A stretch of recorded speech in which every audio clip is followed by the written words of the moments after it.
సౌందర్య పుట్టింతెత్తయింది, ఇంతవరకు ఏ తప్పు చేయలేదా తెలిసి తెలియక? తెలియక చేయొచ్చు, తెలిసి చేయొచ్చు, కానీ చెప్తాను. తెలియదన్న. తెలిసి తెలియక తప్పులు చేసినావు. తెలిసి చేసిన. అవునా? మీ మమ్మీ డాడీ తప్పు చేసినావని నేను బహిష్కరించిర్రా ఇంట్లో నుంచి, లేదంటే తెలిసి తెలియక చేసిందని సమర్థించి చెప్పిర్రా? నీకు బుద్ధి చెప్పిర్రా? మళ్ళీ ఇలా చెయ్యొద్దని బుద్ధి చెప్పిర్రు కదా, క్షమించిరు కదా నిన్ను. మరి మీ తల్లి నిన్ను క్షమిస్తుందని అనుకోలేదను? అనుకున్నా. మరి అనుకున్న తల్లివి నీళ్ళల్లో పెడితేనే చల్లగా ఉంటది, బయట పెడితే అగ్ర రూపం ఎత్తుతది అని ఎట్లా అంటారు? చెప్పిందా నీకు తల్లి వచ్చి? నేను నన్ను వాటర్ లో పెట్టకపోతే? తల్లి చెప్పలేదు, తను చెప్పింది. తను చాలా పెద్ద ఆవిడ, తన మాట కూడా విందాం కదా. నేను కూడా పెద్ద ఉన్నాయి, ఇగో నాకు కూడా మాలుంది. మరి నేను చెప్పినా వింటావా ఇప్పుడు? లేదన్న, అప్పుడు ఆ సిచ్యువేషన్ లో మాకు పెద్దగా ఈ సిచ్యువేషన్ లో నేను చెప్పేది అనేది తెలియదు, ఎలా చెయ్యాలి అనేవి తెలియదు. సో తెలియని సిచ్యువేషన్, ఏది తెలియకుండా ఒక దేవుణ్ణి బయటికి తీయడం గాని, ఈ రోజు అందరు మంచిగా ఉన్నారు గూడె ప్రజలంటే ఓకే, కొంతవరకు మంచిది. ఈ రోజు కొంచెం నష్టం కూడా జరుగుతుంది మీ తండాల. అది నీ వల్ల అని ఎందుకు అనకూడదు? ఎందుకు అనకూడదు? నేను అనుభవం లేని వాళ్ళని తీసుకొచ్చి నిద్రపోయిన తల్లిని నువ్వు బయటికి తీసి రేపు పొద్దున ఇంకేదన్నా జరగవచ్చు మీ తండాల. ఈ నింద ఎవరి మీద వేయొచ్చు? చెప్తా అన్న, ప్రతిదీ నేను ఆన్సర్ ఇస్తా. చెప్పు. అమ్మవారు వచ్చిన తర్వాతనే ఇలా జరుగుతుంది అని ఒక మాట చెప్పమనండి. ముందు నుంచే ఉంది కదన్న, ముందు నుంచే ఇవన్నీ జరుగుతున్నాయి.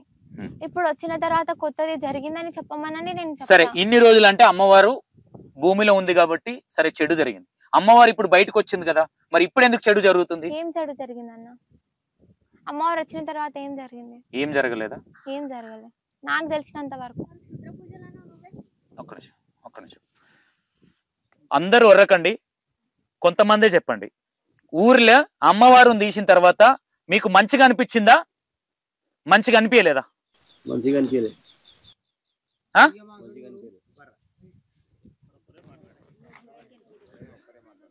మంచిగా అనిపించలే. విన్నావా తల్లి? ఒకరికి ఆవు చనిపోయింది, ఇంకొకరు హాస్పిటల్లో పడ్డారు, ఒకరికి 1,50,000 అయినాయి. నేను జెన్యూన్ గా చెప్తున్నా, ఎల్లమ్మ తల్లిని నేను తప్పు పట్టట్లా. కానీ ఇలాంటివి ఇవేందంటే చాలా పెద్ద ఈ చిన్న చిన్నవి ఇవన్నీ తీసుకొచ్చి జనాల మీద రుద్ది, ఇప్పుడు నువ్వు ఒక మాట అన్నావంట, మీరు నాశనం అయిపోతారు. లేదన్నా, అనలేదన్నా. ఈ మాట అన్నదా లేదా సౌందర్య? అనలేదన్నా. వాళ్ళ పేర్లు పెట్టి నువ్వు అనేటప్పుడు వాళ్ళు సైలెంట్ కూడా, నేను అడిగితేనే వాళ్ళు ఆన్సర్ ఇస్తారు. అంటే ఇలా మీరు మంచి దారిన నడవకపోతే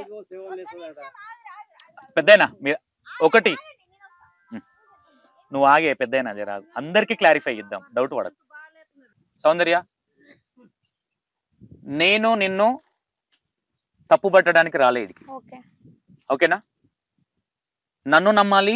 మీడియా ఏం చూపిస్తుంది అదే మీ ఏదైతే మీ ఊరు మీ తాండా వాసులే ఉన్నారు ఇక్కడ, వాళ్ళ ముందే డైరెక్ట్ గా నీ ముందే క్వశ్చన్లు అడుగుతున్నాం, వాళ్ళు ఆన్సర్ ఇచ్చారు. దీనికి మీ తల్లి ఏం చెప్తుంది, మీరేం చేస్తున్నారు? తల్లి ఏం చెప్తుంది?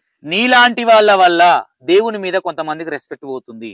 ఎందుకు ఈ మాట అంటున్నా అంటే, నిజమైన పూజారు ఎవరు, అబద్ధమైన వాళ్ళు ఎవరు అనేది ఒక క్లారిటీ వస్తలేదు కాబట్టి దీన్ని ఒక క్లారిటీ ఇద్దామన్న ఉద్దేశం ఇది. నువ్వు చెప్పేదాన్ని బట్టే ఇక్కడ క్లారిటీ ఉంటుంది తల్లి. ఓకే, దాంట్లో కూర్చోబెట్టి నువ్వు నాకు ఇంకోటి ఆ నంబర్ ఎవరైతే తల్లి తీసిందో అది చూపి, ఇంకోటి ఇది నేను క్లారిటీగా వేస్తా. దేవుడు ఎట్లా అంటే, మనం ఫ్రెష్ గా కొత్తగా చేసిన విగ్రహం ఎట్లుంటుందో అట్లుంది. తల్లి చెప్పిందా నీకు నేను ఫ్రెష్ గా వస్తా తల్లి నీ దగ్గరికి? అలా చెప్పలేదు, కానీ నేను ఇక్కడ ఉన్నాయని అయితే చెప్పిందన్న. చెప్పింది. ఇంత మోసిందానివి ఇప్పుడు మంచి ఎంత అయితే ఉంటుందో చూడు తల్లి, మర్చిపోవచ్చు, చాలా రోజులు అవుతుంది కదా, 6 months అంతే. ఎంత ఫ్రెష్ గా ఉంది. ఈ విగ్రహాన్ని మీరే భూమిలో పెట్టి డ్రామా ఆడిందని ఎందుకు అనకూడదు? లేదన్నా, చాలా మంది కూడా కళ్ళతో చూసిరు కదా, పెట్టలే డ్రామాలు అయితే ఆడతారు. చాలా మంది ఎవరైతే చూసిర్రో వాళ్ళకి మాత్రమే ఈ డౌట్స్ ఉన్నాయి. విగ్రహాన్ని వీళ్ళు పెట్టిర్రు. లేదన్నా, పెట్టలేదు. పెట్టిర్రు కాబట్టే పెట్టిర్రు, వీళ్ళే తీసిర్రు. వీళ్ళు డబ్బులు సంపాదించడానికి మాత్రమే, సంత డబ్బులతోని కూడా ఈ గుడిని కట్టడానికి వీళ్ళు ప్లాన్ చేస్తున్నారు. వీళ్ళ సలాబాల కోసమే ఇది జరుగుతుంది అనే వాళ్ళ డౌట్లు ఉన్నాయి. నువ్వేం చెప్తావు దానికి? లేదు, అసలు నేను నిజంగా ఇలా సంపాదించాలనుకుంటే నేను ఎప్పుడో బయటికి వచ్చేదాన్ని. నిజంగా ఇలా చేయాలనుకుంటే నాకు ఎప్పుడైతే స్టార్టింగ్ లో దేవుడు వచ్చినాడో అప్పుడే ఈ పని చేస్తుంటే, చెయ్యలేదు. ఇప్పటి వరకు మా దగ్గర వచ్చిన ఎందుకు ఇంత ఇంత ఇంత ఫ్రెష్ గా దేవుడు ఇంత పర్ఫెక్ట్ గా ఉన్నాడని నువ్వు అనుకుంటున్నావు తల్లి? నేను అడిగినా అన్న, ఉమ్, నేను కూడా అడిగిన ఉమ్, ఎవరినైతే ఆమె ఆమె దేవుడు వచ్చిన ఆమెకి అడిగిన ఉమ్. ఇలా ఉంటారా అంటే కొత్తది ఉండొచ్చు పాతది ఉండొచ్చు నాకైతే తెలియదు కానీ ఇదైతే వెళ్ళిందనే చెప్పింది ఆమె. ఓకే ఓకే తల్లి, మంచిది. తనకు కూడా దేవుడు వస్తున్నాడు కదా, తను కూడా ఇలానే చెప్పింది. నేను తమ్మి ఒక్కదాన్ని ఒకటి తల్లి సౌందర్య, మనం ఒక మాట మాట్లాడుతున్నాం అంటే ఒక్కరికి అర్థం కాకపో 10 మందికి అర్థం కాకపోవచ్చు, కానీ ఇద్దరికి అర్థం కావాలి. yes సౌందర్య మాట్లాడేది. నేను ఇక్కడ వేసే క్వశ్చన్లు పర్ఫెక్ట్ గా నేను వేయకపోతే మీ వాళ్ళు వెనక నుంచి అరిసేవాళ్ళు. okay ఓకేనా? ఇది ఎందుకంటే నీ కోసమో నా కోసమో కాదు, కాదు yes ఈ రోజు నువ్వు అందరికి క్లారిఫై ఇచ్చుకునే టైం వచ్చింది సందర్భం. yes అన్న ఓకేనా? ఇంకా చాలా క్వశ్చన్లు ఉన్నాయి, అప్పుడే అయిపోలే ఇంకా. ఓకేనా? అవసరమైతే ఈయనే ఉంటాం మేము, రేపు పొద్దున కూడా చేస్తానే. ఓకేనా? దిగినాం కదా, మొత్తం చేయాలి. ఇంకోటి సౌందర్య, ఇంత చేస్తున్నారు, బోనాలు తెచ్చిర్రు, అందరు చుట్టాలను పిలుచుకున్నారు, మనిషికి ఇంటికి 20,000 ఖర్చు అయింది, అంతా అయింది. ఓకేనా? ఇదే విషయాన్ని మీ ఏదైతే మీ గ్రామ ప్రజలు ఎవరైతే ఉన్నారో మీ తాండావాసులని అందరిని పిలుచుకొని ఎందుకు మాట్లాడడం జరగలే మీరు? నిజం చెప్తున్నా అన్న, ప్రమాణ పూర్తిగా చెప్తున్నా. ఒక్కొక్క ఇంటికి 10 సార్లు తిరిగినాం. అదిగో నిజం చెప్తున్నా కదా, ఒక్కొక్క ఇంటికి 10 సార్లు తిరిగినాం. అసలు ఒక్కరు కూడా రాలేదు. ఒక్కరు వస్తే నిజం చెప్తున్నా చాలా అంటే చాలా స్ట్రగుల్ అయినా. అన్న ప్లీజ్ నీ దండం పెడతా, ఆ తల్లి చెప్తుంది, ఎందుకంటే ఆమెనే చెప్పాల అందరికి. ఈడ నా క్వశ్చన్ కాదు ఇది, మీ ఏదైతే తాండావాసుల క్వశ్చన్సే. అందరు ఎప్పుడు ఇంట్లో ఇట్లా కూర్చొని ఇప్పుడు వింటున్నారు, కొంచెం ఆగండి. చాలా చెప్పినాం, చాలా తిరిగినాం కూడా. సహనం లేదా సౌందర్యకి? లేదన్న, నాకు బాధ అవుతుంది. నాకెందుకు సహనం లేదు కానీ బాధ అవుతుంది అంతే.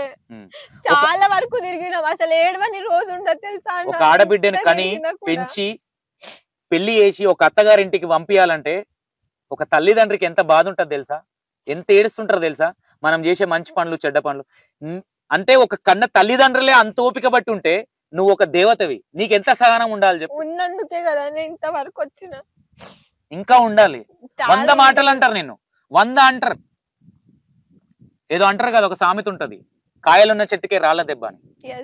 నీ దగ్గర స్వచ్ఛమైన దేవత నువ్వు అయినప్పుడు నువ్వు ఎందుకు ఏడుస్తున్నావు? మరి ఏడుస్తలేను, చాలా తిరిగినా కానీ ఒక్కరు కూడా హెల్ప్. వాళ్ళు కూడా జెన్యూన్ గా ఒప్పుకుంటున్నారు. మీ గ్రామం ఎవరైతే మీ తాండావాసులు ఉన్నారో, నేను ఓపెన్ గా చెప్తున్నా, ఒక్కటి తక్కువ తెలుసా రాండి అని వాళ్ళే చెప్తున్నారు. రాలేదు వాస్తవంగా వచ్చి అడిగిందని వాళ్ళు కూడా చెప్తున్నారు. ఓకే, ఇక్కడ ఇంకో విషయం ఏంటంటే, సౌందర్య నిజంగానే దేవుడు వచ్చి భక్తురాలు, దేవత వచ్చి చెప్పింది, ఓకే మంచిగా చేస్తున్నాం, గుడి కట్టిరు బావి దగ్గర, బాగుంది. ఈ మీడియాకి వెళ్ళి స్టూడియోలలో షిగాలు కాలని ఎవరు చెప్పారు? ఎవరు చెప్పలేదన్న, నేను ప్రూవ్ చేసుకోవాలి కదా, అది ఒక్క దాని ప్రూవ్ చేసుకోవాలి కాబట్టి నకిలీ షిగా మోగి ప్రూవ్ చేసుకోవాలా? లేదన్న, నకిలీది అయితే చెప్పాలి. ఇప్పుడు చిన్ని గంగమ్మ పిన్ని అక్కడ తప్పు పోయింది అంటుర్రు కదా. తప్పు పోయింది అంటుర్రు కదా, కాదు తప్పు పోయింది అని చెప్తున్నారు కదా. అందులో అంటే నీకు ట్రైనింగ్ ఇచ్చేటోళ్ళు కరెక్ట్ గా ట్రైనింగ్ ఇవ్వలేదా, లేదంటే నీకు పదాలు చెప్పేటోళ్ళు కరెక్ట్ గా చెప్పలేదా, నువ్వు ప్రాక్టీస్ సరిగ్గా చేయలేదనే డౌట్లు వస్తున్నాయి ఇక్కడ. లేదన్న, ఎవరి భాష వాళ్ళకి అంటారు కదా, సో నాకు తెలుగు అంత రాదు, సో దాని మీదనే చెప్పొచ్చు. నీకు రాదు, నువ్వు కాదు, నువ్వు ఒక దేవతవి. మీ ఎల్లమ్మ తల్లికి రాదని చెప్తున్నావు, ఇప్పుడు నీకు రాదని చెప్తున్నావు. లేదు నాకు రాదు అంటే, మరి షిగ మూగేటప్పుడు సౌందర్య కాదు కదా అక్కడ ఉండేది, మరి నీకు రాదని ఎట్లా చెప్తున్నావు? అబద్ధం కదా నువ్వు అంటే. అబద్ధం అట్లా ఆ పాయింట్ ఆఫ్ వ్యూ అంటలేదన్న. ఇప్పుడు నాకు దేవుడు వస్తాడా, అదొక పాయింట్. మాట్లాడేది అయితే నేను కదా, దేవుడు వచ్చినప్పుడు బయట మాట్లాడుతావు, పలుకులు ఇచ్చేది దేవుడే కదా. దేవుడే ఎవరి భాషకు వాళ్ళు వచ్చినట్టు దేవుడు కూడా వాళ్ళ భాషలోనే చెప్తాడు అని నాకు కూడా ఒక అక్క చెప్పడం జరిగింది. తల్లి నీకు దండం పెడుతున్నా, నేను చెప్తాను,